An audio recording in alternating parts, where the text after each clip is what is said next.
ఇల్లందు శాసనసభ నియోజకవర్గంలో ఈ ప్రాంత ప్రజలకి అవసరమైనటువంటి క్వాలిటీ పవర్ అందించడం కోసం ఈరోజు కొన్ని సబ్స్టేషన్లని భూమి పూజ కార్యక్రమం చేసుకున్నాం. భవిష్యత్తులో కూడా ఇంకా కొన్ని కావాలని గౌరవ శాసనసభ్యులు గౌరవ కనకయ్య గారు అడుగుతూ ఉన్నారు. దాన్ని తప్పనిసరిగా పరిశీలన చేసి 132/11 kV కావాలని అడుగుతూ ఉన్నారు. దాన్ని కూడా ఎగ్జామిన్ చేయమని ఇప్పటికే ఆదేశాలు ఇవ్వటం జరిగింది. అలాగే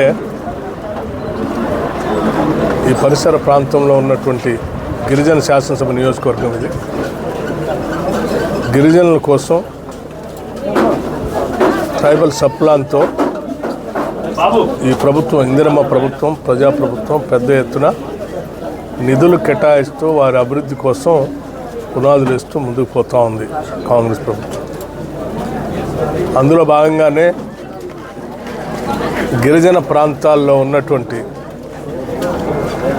పోడు భూముల పైన పట్టాలు ఇచ్చినటువంటి వాళ్ళందరికీ వారికి పంట పండించుకోవడానికి తగు రీతిలో భవిష్యత్తులో ఇందిరా సౌర గిరి జల వికాసం, ఇందిరా సౌర గిరి జల వికాసం, సోలార్ పవర్ని, దాంతోపాటు బోర్వెల్స్ని, పంప్ సెట్ని, అట్లాగే డ్రిప్ ఇరిగేషన్ని, స్ప్రింక్లర్స్ని కలిపి